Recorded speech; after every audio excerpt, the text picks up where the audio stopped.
What they do is when you give the patient a sleep diary, you will give them the device. And the device usually looks like a watch, and they'll wear that for 2 weeks straight. It's better if they keep it on because what they do is you'll give them that sleep log or sleep diary, and they'll write there Monday, Tuesday, Wednesday. What time did I go to bed? From 10 p.m. to 12 to 3 a.m. And then you will now read that log and compare it to the download. So if I'm the one looking at this download, I can see that the patient said they went to bed at this time. So I will tag this as the patient's sleep time from here. And then the patient says in the diary, they wake up at 5. Let's say this is 5 a.m.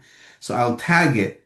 Okay. So now it highlights that portion of the time that the patient said they went to bed, not necessarily sleep. The patient said, I went to bed a little bit later because the day before I went to bed at 8. The next day I went to bed at 10.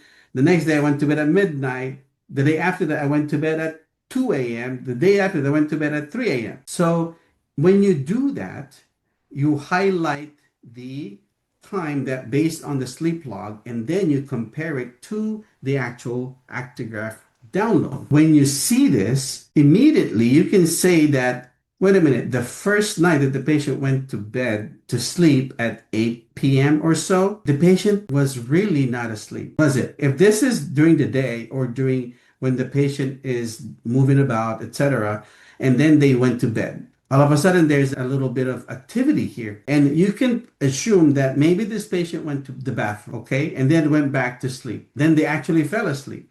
And then they woke up because they have a lot of activities here from this time to this time. And then later in their sleep, they went to sleep again, but have some activities. So looking at this with limited amount of information, this could possibly be apneas or leg movements because there's some form of activities. Remember, this is only actigraphy, okay? And now the patient said, I woke up at, like, say, 5 a.m., all right? And then you can tell that it's true because then the patient was already having a lot more activities throughout the day. And the following night, a patient went to bed later, fell asleep immediately, and then for some reason they woke up. They have some activities. Maybe they were just tossing and turning here. And usually pretty much the same time as the night before. Can you see that? So these activities, again, might be snoring. It could be moving their legs, could be bruxing, something that the actigraphy is picking up, okay? And then the following night, the patient really went a little bit later, maybe a couple hours later, didn't sleep immediately,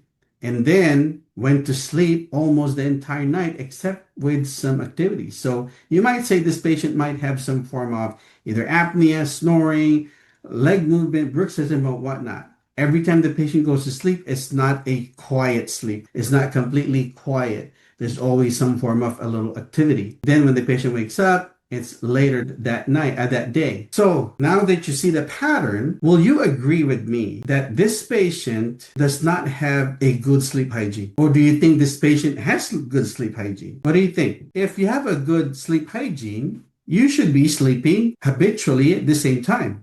And if you have a good sleep hygiene, you should also wake up or get out of bed at the same time every day. Now, I say this because you can quickly see if you have a graph of 2 weeks worth of data, you can immediately tell if the patient has good sleep habits or bad without even looking yet as to whether they have snoring, apnea, do they have leg movement, etc. You can already say that this patient, no wonder this patient has insomnia because they don't have good sleep hygiene. They go to bed at different hours throughout the night, and throughout the morning, they wake up also at different hours of the day.